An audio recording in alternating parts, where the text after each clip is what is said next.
Hello, Pat Stevens here for my third and final presentation for AMG T360, and it is on the history of trucking. To start with, the definition of trucking was actually evolved from cart, and cart was using some sort of motive power to transport heavy loads over distance. That eventually evolved into the modern day truck, which then was using some sort of other more motive power than horse or human power, meaning some sort of engine power to move the heavy loads over distance again. So it did evolve over time. Now, for your early trucking or your early trucks, they originally started out as powered by horses or humans. And steam engines actually came into existence about the mid 1700s. A lot of early trucking got its start over in Europe. As time went on and steam engines were being supplanted, they actually went from steam driven. They then went over to battery power for a while. So our plug-in hybrid vehicles, they are not something new. They've actually been around for quite a while.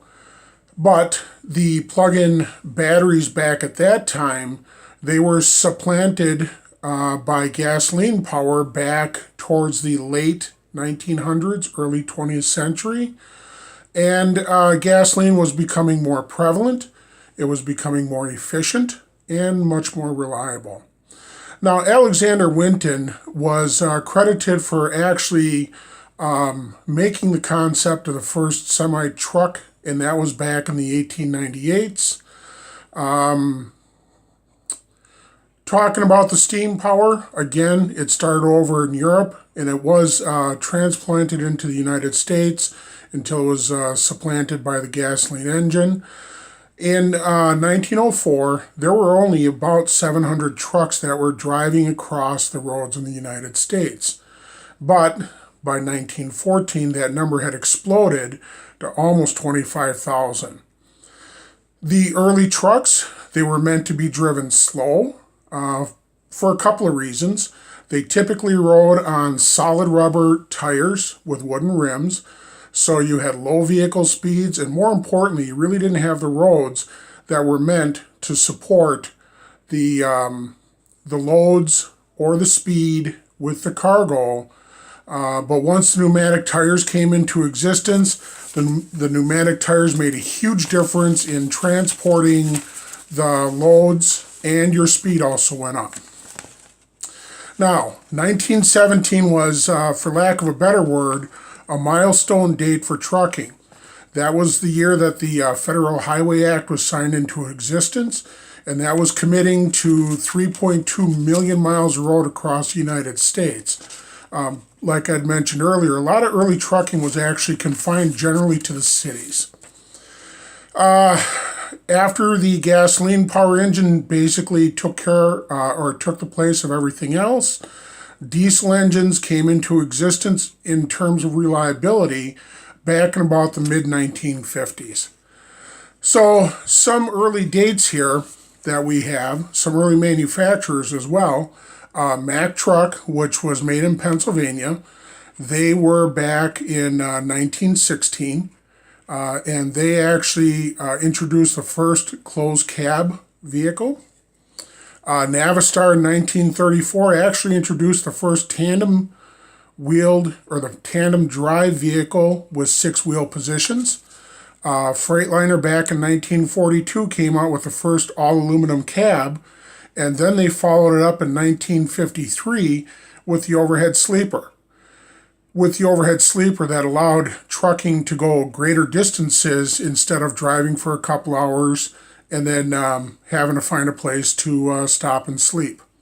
So the overhead sleepers allowed for team driving where one driver could drive and the other one could sleep. The first cab over engine design was introduced back in 1959. And then along the way, other creature comforts were introduced like power steering, air conditioning, a lot more things to make the road travel palatable for the drivers. A couple other things that have come on recently Obviously, durability. Back in the back in the 1950s and 1960s, even into the 70s, it wasn't unusual to have to tear your engine down and do a complete overhaul on it every 100,000 miles, which was about once a year.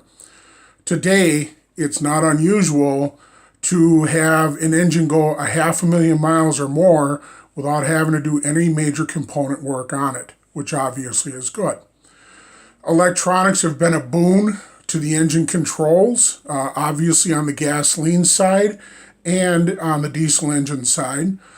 Typically, trucks have been running about 10 to 15 years behind in emission standards compared to gasoline engines. And that was because at the time they were working on the emissions for the cars because there were so many more cars than diesel engines on the road. But today, they have caught up with that. Realistically, in a 2010 emission year truck or newer, the air coming out of the exhaust pipe is cleaner than what's being taken into the intake. A couple of my sources I got for this information. One was blog.partnership.com. It was a blog entry by Jerry Spellick.